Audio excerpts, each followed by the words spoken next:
Madam ഞാൻ CT എടുത്തു. എനിക്ക് തലവേദന ഒട്ടും കുറവില്ല. ആ മേഡം ഇപ്പോഴും ഉണ്ട്, തൊണ്ടയിലും മൂക്കിലൊക്കെ നന്നായിട്ട് കഫം വരുന്നുണ്ട്. കാരണം അത് കണ്ടോ, ഇത് നിങ്ങളുടെ നമ്മൾ നോക്കുമ്പോൾ ഇതാണ് സൈനസുകൾ എന്ന് വെച്ച് കഴിഞ്ഞാൽ നമ്മൾ ഈ തലയോട്ടിയിലുള്ള പൊള്ളയായ സ്ഥലങ്ങളെയാണ് ഈ സൈനസ് എന്ന് പറയുന്നത്. അപ്പോൾ നമ്മൾ സാധാരണഗതിയിൽ ജലദോഷം പിടിക്കുമ്പോൾ ഈ സൈനസിൻ്റെ ഉള്ളിൽ കഫം ഉണ്ടാവും. ആ കഫം മൂക്കിലേക്ക് വരികയും അതങ്ങനെ ഒഴുകി പോവുകയാണ് സാധാരണ ചെയ്യുക. പക്ഷേ ഇതിൽ ഒഴുകി പോയിട്ടില്ല. ഇതുണ്ടോ, ഈ സൈനസ് കറുത്തായിരിക്കുന്നത് എന്ന് വെച്ചാൽ അത് നോർമലി എയർ ഉണ്ടെന്ന് അർത്ഥം. പക്ഷെ ഇപ്പുറത്ത് നോക്ക്, ഇതിൽ കഫമാണ് നിറഞ്ഞിരിക്കുന്നത്, അവിടെ എയർ കുറവാണ്. അപ്പോൾ ഈ കഫം പോണില്ല. അപ്പോൾ നമ്മൾ കുറേ ദിവസമായി നമുക്ക് മരുന്നൊക്കെ കൊടുത്തിട്ട് സ്പ്രേ ഒക്കെ തന്നില്ലേ, അപ്പോൾ എന്നിട്ടും ഇത് മാറുന്നില്ല എന്ന് പറഞ്ഞു കഴിഞ്ഞാൽ എൻ്റെ അർത്ഥം അത് ബ്ലോക്കായി കിടക്കുകയാണ്. അപ്പോൾ നമ്മളിത് ഓപ്പൺ ആക്കി കൊടുക്കണം. ഈ അപ്പൻഡിസൈറ്റിസ് എന്ന് പറഞ്ഞു കഴിഞ്ഞാൽ നമ്മൾ അപ്പൻഡിക്സ് എടുത്ത് കളയലാണ്.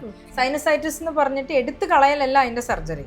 അത് നമ്മൾ എന്താ ചെയ്യുക, ഇത് ഓപ്പൺ ആക്കിയിട്ട് ഇതിന് ഈ ബ്ലോക്ക് മാറ്റുക, സോ ദാറ്റ് നമ്മൾ കൊടുക്കുന്ന നേസൽ സ്പ്രേ ഒക്കെ അതിലേക്ക് കൃത്യമായി ചെല്ലുക എന്നുള്ളതാണ് ഈ സർജറീൻ്റെ കാരണം. അപ്പോൾ നമുക്ക് സർജറി ചെയ്താൽ നിങ്ങൾക്ക് നല്ല റിസൾട്ട് ഉണ്ടാവും.